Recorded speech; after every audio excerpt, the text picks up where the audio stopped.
संतान नहीं हो रही हो, जिस नारी को संतान नहीं हो रही हो, बहुत प्रयास कर लिया हो, पुत्रदा एकादशी पूरे साल में 2 बार आती है।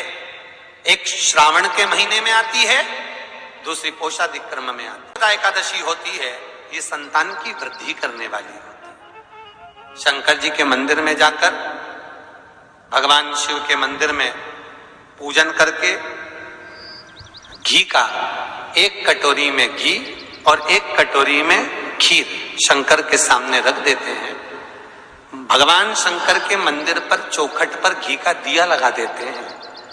शंकर जी की चढ़ी हुई 1 बेलपत्र साथ में रखें और 1 बेलपत्र को उठाकर शंकर जी के मंदिर की चौखट पे ही बैठकर चबा चबा कर खा लेते हैं। जो 1 बेलपत्र लेकर आए हैं वो अपने पति को खिला देते हैं। कहते हैं पुत्रदा एकादशी के दिन ये कर लेने पर संतान की प्राप्ति हो जाती है, पुत्र की प्राप्ति हो जाती है। सबसे पहला नियम एकादशी व्रत का सबसे पहला नियम है कि आप जिस दिन व्रत करो उसके 1 दिन पहले भक्ति का संचार इस हृदय में करो। भक्ति का संचार इस हृदय में कर लीजिए। जिस दिन आप व्रत करो, जैसे एकादशी का व्रत कर रहे हो तो दशमी के दिन शाम का समय जब आवे, रात्रि जब होने लगे, शाम का समय आवे और रात्रि का आप जब भोजन ग्रहण करो तो उस भोजन में कोई ऐसा पदार्थ ग्रहण मत करिए जिस पदार्थ के कारण आपकी एकादशी बिगड़ जाए।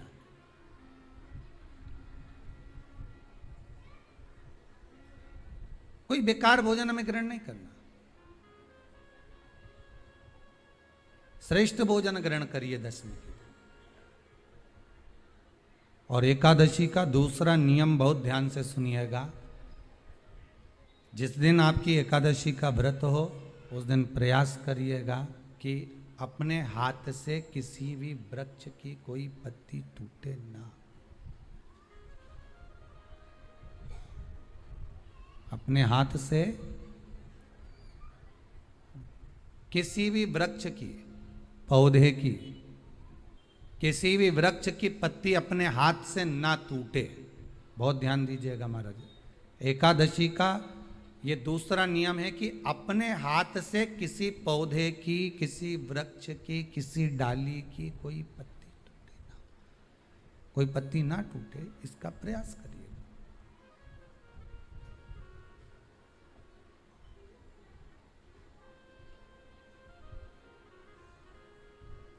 कितना सुंदर व्याख्यान कहा है, कितना सुंदर वर्णन है महाराज कि मात्र एकादशी का व्रत कर लेने पर, मात्र एकादशी का व्रत कर लेने पर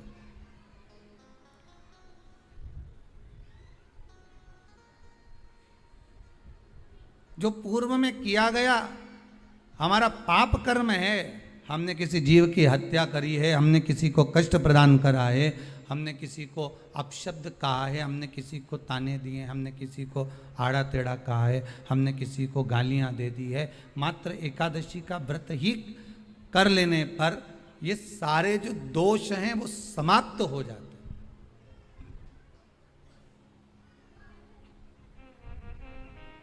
सारे दोष हमारे समाप्ति पर आ जाते हैं।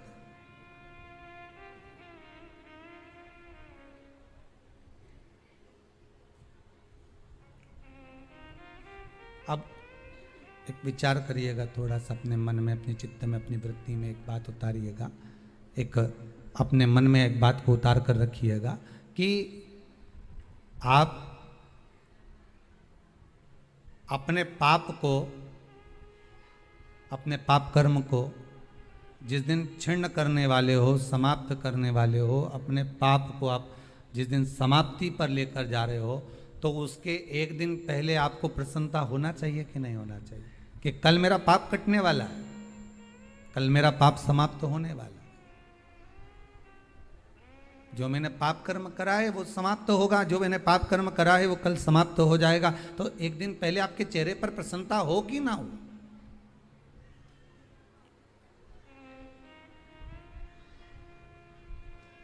और चेहरे पर वो प्रसन्नता आपके आना चाहिए कि कल मेरा एकादशी का व्रत है, आज दशमी है, कल एकादशी का व्रत है, तो कल मेरी जब एकादशी का व्रत रहेगा तो मेरा ना जाने कितना कितना पाप, कितना असत्य, कितना झूठ, कितना प्रपंच वो समाप्त हो जाएगा। इसमें मुझे प्रसन्नता हो, इसमें मुझे आनंदता हो।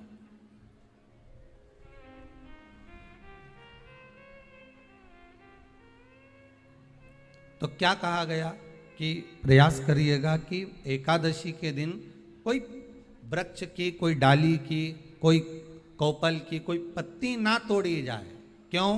तो कहा अगर उस पत्ती को हम तोड़ देते हैं, वृक्ष की पत्ती को या क्यारे में लगी हुई कोई डाली की पत्ती को हम तोड़ देते हैं तो एकादशी का पुण्य फल प्राप्त नहीं होता, एकादशी का कोई फल हमारे खाते में नहीं जाता, पुण्य फल प्राप्त। अब फिर भले तुम चाहे तुमने मोरधन खाया हो, चाहे तुमने फिर चिप्स खाई हो, चाहे तुमने फिर व्रत का कितना ही सामान खा गए हो और तुमने सोचा कि आज मेरी एकादशी है, तो फिर उसका कोई फल प्राप्त नहीं है, उसका कोई सुख प्राप्त नहीं है आपको, फिर उसका कोई आनंद प्राप्त नहीं है आपको, तो उसमें कोई आनंद की अनुभूति आपको नहीं मिल रही।